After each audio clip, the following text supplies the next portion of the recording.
Good afternoon, everybody. Let's see here. CES is on its second day. It started yesterday, and some cool stuff is going to be coming our way later this year. And this will probably,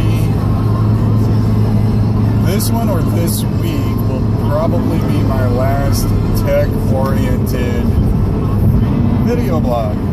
And I'll just go back to doing or I'll just start rambling on about anything and everything. I will be switching over to my gaming YouTube channel for all of my technology-related items, which means I'll probably be forced to play a few more games so I can do some overlay with talking into a microphone. Yay! So Asus has got a new, Asus is coming out with the Zenfone 2. They say at CES that it's going to be around $200. I take that with a grain of salt. A lot of times people say one price, and then whenever they actually get to mass production for market, it goes up a little bit. Or they're telling you the contract price of the phone. I don't know yet as to which carriers will have it. Chances are it'll be an unlocked phone that you can use with T-Mobile, AT&T, Sprint, or Verizon. Depending on if it takes a micro SIM card, I guess. However, it packs 8 cores for its CPU. That's not bad. They all operate at 1.7 gigahertz, which is pretty nice. But it's got 4 gigs of RAM, 32 gigabytes of onboard storage, and an optical zoom camera. Something inside of me is saying that this is going to be a contracted price, the $200 price tag. It's going to be what you pay for the phone on contract through a mobile carrier. Because those specs are extremely hard hitting, and phones that aren't quite as hard hitting as that, or at least a few $100s more in price out of contract. Now, NVIDIA, my favorite video card company, since I'm always talking about them, I'm sure you have guessed, they are actually partnering up with automotive companies to put some of their GPU technologies to work with them.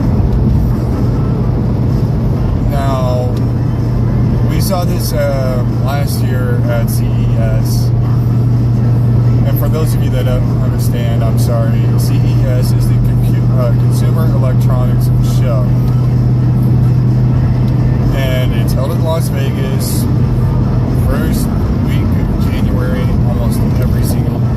almost every single year. It's on the first week of January. I think there's been a couple of times where it's had to have been delayed due to other needs of the convention center. But now that it's as big of a crowd draw as it is, similar to E3, chances are they are forever going to have the first book priority. Now, last year at CES, NVIDIA unveiled the Tegra K1, which is a mobile processing unit, and they partnered with Audi to do somewhat of a self-driving car, although it was actually remote controlled. Now, that was a highlight of CES. A lot of companies in the automotive world loved that little bit of technology being in a car, because the infotainment center, which is where your GPS and your media player and all, and your Bluetooth and all of that stuff in the center console in your car, if it becomes more powerful, it's able to do more things. But NVIDIA didn't just stop with the infotainment center, they also moved it over to the dash.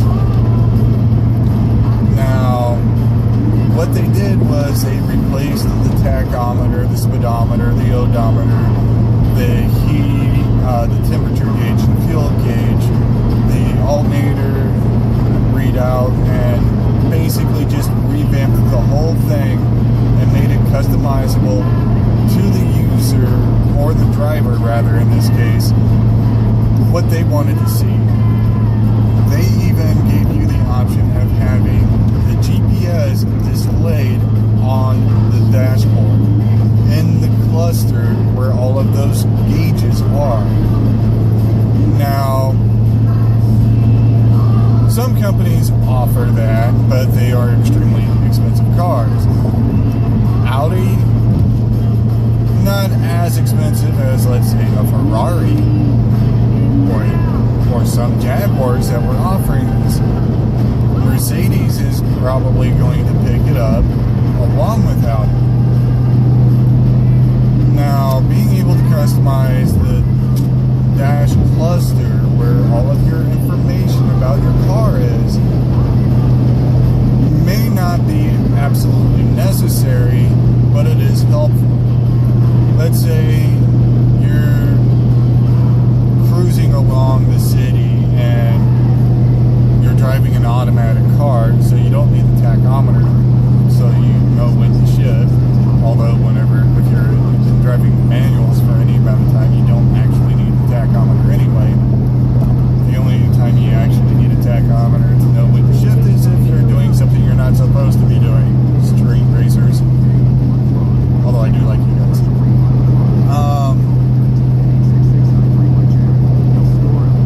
But being able to put the GPS right there takes the GPS from your peripheral vision to the side, where you sometimes have to look down to make sure you're looking at it right, and putting it in line with your speedometer.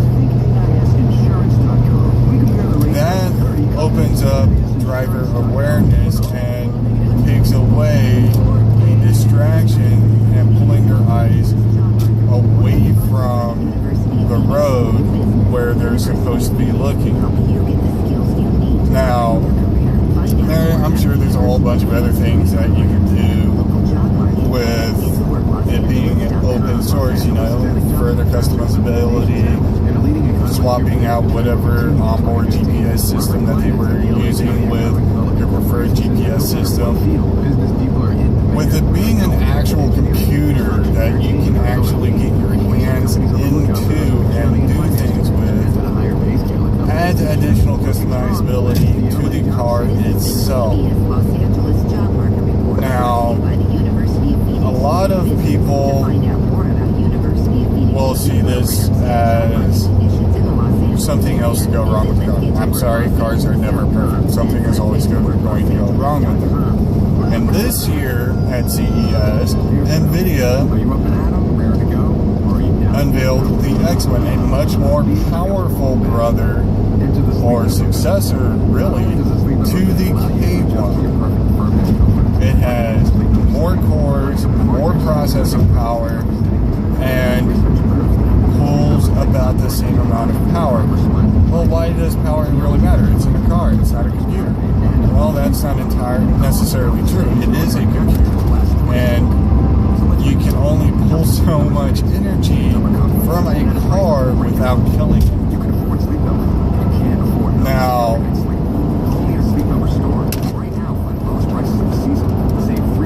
I have been only vaguely looking at a few things here and there because well, it was busy at work yesterday, so I didn't really get to just sit around and watch YouTube videos all day. There is a lot of technology coming out this year. Last year we thought a lot of technology came out. This year is going to expand upon technologies that we saw last year, bringing down price points, opening up further innovations, and capitalizing on everything that we can do. Whatever you need to haul or carry, spacious Ram ProMaster has and what that it takes to excites take your me. business cargo wherever it needs to go. So come get a great deal during Virtual reality is becoming a lot more relevant now. More and more companies are jumping on board with it because it offers an additional interaction point with things that we do on a day-to-day basis. Watching movies, playing games, working in a 3D environment, being able to do all of these things with VR adds a whole new dimension to our workspace.